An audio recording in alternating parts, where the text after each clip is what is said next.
ఎంత గొప్పది రూతు మనం ఆలోచించినప్పుడు. ముత్యం విలువ బురదలో ఉన్నది ముత్యమే అని విలువ ఎప్పుడు కూడా అది ఎంచుకోవద్దు దేవుని పిల్లరా. అది మోయాబు దేశమునున్నా, అది యోధా దేశమునున్నా మంచిగా ఉంటే అది ముత్యమే. మనకు బాగా తెలిసిన మాట ఏంటో తెలుసా? ఇదిగో తల్లి ఎక్కడికో వెళ్ళినప్పుడు ఏవరి స్వీట్లో పళ్ళు దొరుకుతాయి. దొరికినప్పుడు ఆ తల్లి తినేటప్పుడు ఎవరు గుర్తొస్తారు చెప్పండి?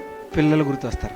రూతు గారు అత్తగారి దగ్గర ఏం లేదు, కష్టపడాలి, పని చేయాలి. అత్త ముసలి అయిపోయింది, వెళ్ళలేదు. అత్తతో మాట్లాడి అత్తగారు మరి ఇద్దరం ఎలా ఉండిపోతే ఎలా అవుతుంది, ఇదిగో నేను పనికి వెళ్తాను.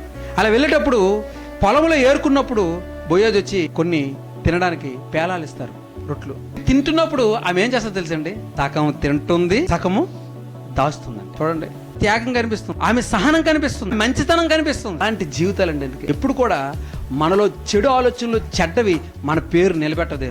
మనలో ఉన్న మంచే రాబోయే రోజులకి నిలబెడుతుంది. అందుకేనండి గ్రంథం పేరు దేవుడు ఏం సెలెక్ట్ చేశాడు? మంచితనానికి.